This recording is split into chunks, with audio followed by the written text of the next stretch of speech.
Welcome to this week's edition of Switch. Tonight's edition is a special one. We're going to be speaking with Dr. Richard Cox, author of Where Mama's Tears in Vain. He's a local author who's written an exceptional piece of work. Odini is going to be talking to you about our promotions and the big draws which will be happening come February.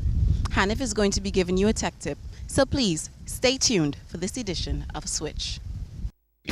Our Cable and Wireless account managers are taking care of you so you can take care of business, preparing you for the challenges of the day ahead, helping to drive your business forward, opening doors of opportunity every day with network solutions that suit every occasion so you can meet your targets and get the applause of your business partners. That's why we're here. Cable and Wireless, mobile, internet, and data solutions for Vincentian business, taking care of you so you can take care of business. Cable and Wireless, we make the best connections.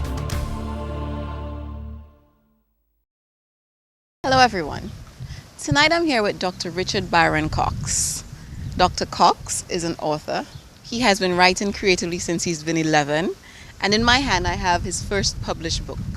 Dr. Cox, Where Mama's Tears in Vain.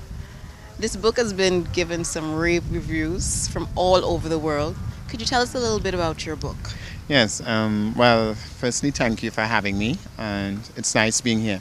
Well, Mama's Tears in Vain is a book set in the Caribbean between 1900 and 1960, and it basically covers our life as a nation, not just St. Vincent, but the Caribbean, as a nation coming of age. As you know, we started getting independence in the early 60s with Jamaica, then Trinidad, later Barbados and Guyana.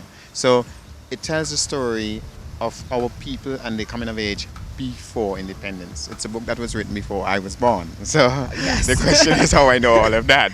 Actually, what happened is that I did quite a lot of research, but it's a very funny tale. It's a moving tale. It's something that you would enjoy from every standpoint. If you're a person who loves sad stories, then there's something sad in it. If you're a person who loves serious stories, then it's very, very serious work.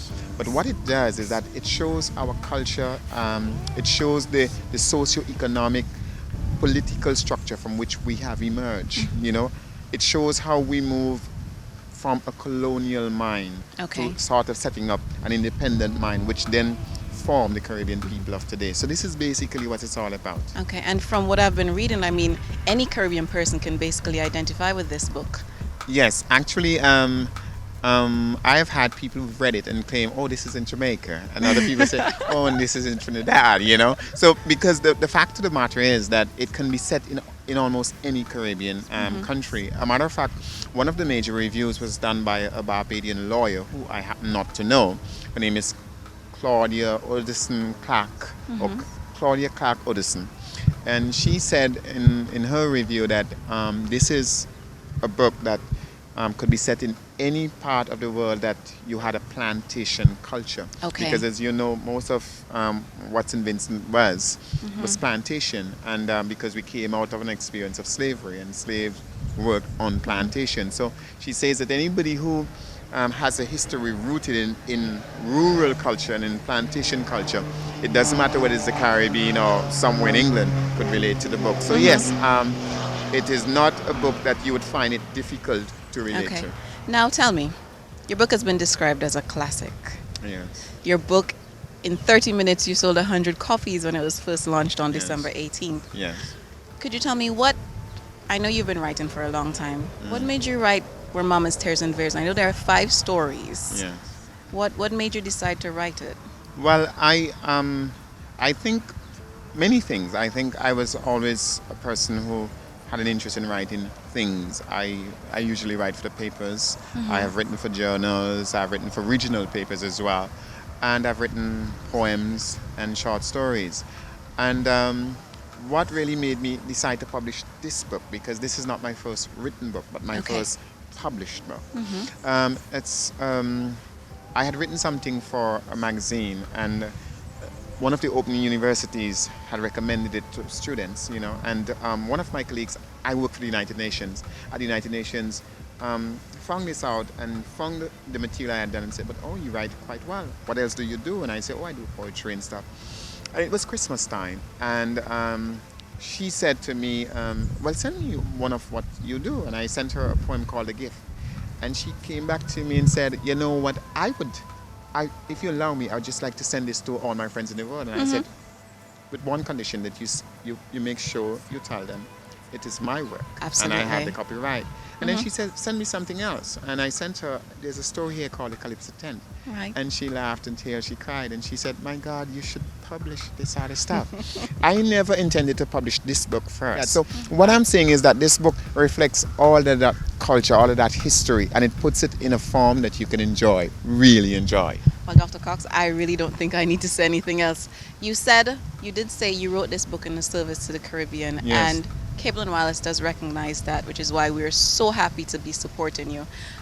During the month of February, we will be giving this book as a gift to persons during our promotions, because rightfully so, it is a very good book. As Dr. Kenneth John has said, it is a classic that we'll be going back to from time and time again, and we would be so happy to give it to our customers as a gift. So I'd like to thank you so very much for joining us, and thank you so very much for writing Where Mama's Tears in Vain. I want to thank you very much for having me, and I want to thank Cable and Wireless for agreeing to help me promote the book and sponsoring some of the promotion. If you'd allow me, I'd just like to let the public know that the book is available at On Job Supermarket, as well as Games Bookshop, and in Beckway at the Beckway Bookshop. Again, I want to thank you, and I want to thank Cable and Wireless for joining with me in trying to promote this And book. thank you. That was Dr. Byron Cox, author of Where Mama's Tears in Vain. We're so happy to be supporting Dr. Cox's work. Now, for those persons who are not amongst the 5 lucky winners who will get this book as a gift during the month of February, you can always feel free to pick up a book at Aunt Job's Games Bookstore or the Beckway Bookshop. I'd like to thank Dr. Cox again for his time here on Switch. And we've come to the end of another episode of Switch, of course, right here on Business Weekly. And of course, you need to go out and get your copy of Where Mama's Tears in Vain by Dr. Cox. For the month of January here at Cable and Wireless, we continue our triple treat promotion. So keep talking for 3 minutes on your B-Mobile phone, and maybe you can drive away with that Suzuki Grand Vitara. And of course, on February 8th, we're going to be drawing for the Jeep, that trip to New York, and of course that $10,000 coach shopping spree. So you have until the end of January to keep talking, to top up, to purchase handsets, zero your bill balances, sign up for an account to get into this huge draw which will be occurring on February 8th. So again, thank you for watching Switch, and good night.